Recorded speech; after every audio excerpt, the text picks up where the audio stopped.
ఓసారి యేసు ప్రభు వెళ్తున్నాడు. అలా వెళ్తుంటే వాళ్ళ ఊరు, సొంత ఊరు నజరత్, దాని పక్కన వెళ్తున్నాడు 6 కిలోమీటర్ల దూరంలో. వాళ్ళ కజిన్ చావు స్థితిలో ఉన్నాడు. ఈయన పక్కనే వెళ్తున్నాడు.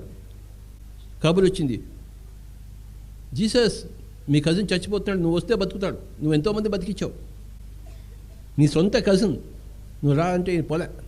యేసు ప్రభు పోలే, పక్కనే ఉండి ఆయన చచ్చిపోయింది వదిలిపోయాడు వెంటనే. వాళ్ళకి తిక్కలేగింది. వాళ్ళకి బండి అబూతులు తిట్టారు జీసస్ని. నువ్వు అందరికీ చేస్తావు, మన ఇంటిలో మనవాడికి చేయలేదు, నువ్వు పక్కనే ఉండి కూడా చేయలేదు, ఏమిటి ఇంత దారుణం అని జీసస్ని తిట్టడం మొదలుపెట్టారు వాళ్ళ బంధువులు. అప్పుడు జీసస్ అన్నాడు, ఎక్కడ నజరత్? అగో అక్కడ ఉన్నాడు శవం. దగ్గరికి వెళ్ళాడు.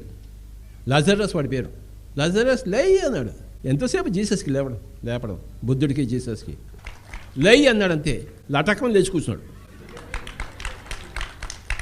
ఓ అబ్బా అంత సెలబ్రేషన్ చేసుకున్నారు, గ్రాండ్ గేలా, యేసు ప్రభు అది ఇది దేవుని కొడుకు అది మొత్తం అన్నారు. ఇంత ముసి నవ్వులతో కూర్చున్నాడు. అయిందా పని?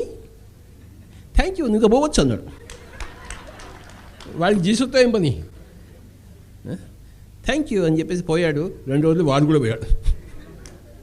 వాడు ఉండలే, ఏదో తమాషా చూపించడం కోసం చేశాడు. అర్థమైందా? కనుక పోయేవాడు 2 రోజులు తర్వాత పోతే ఏంటి, ఇప్పుడు పోతేనే ఏమిటి?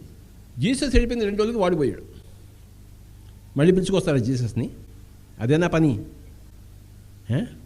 ఆత్మశక్తిని చూపించాడు. అర్థమైందా? కనుక మన జీవితం ఎలా ఉంటుందంటే, మన అవగాహన ఎంత ఉంటుందో మన జీవితం అంత ఉంటుంది.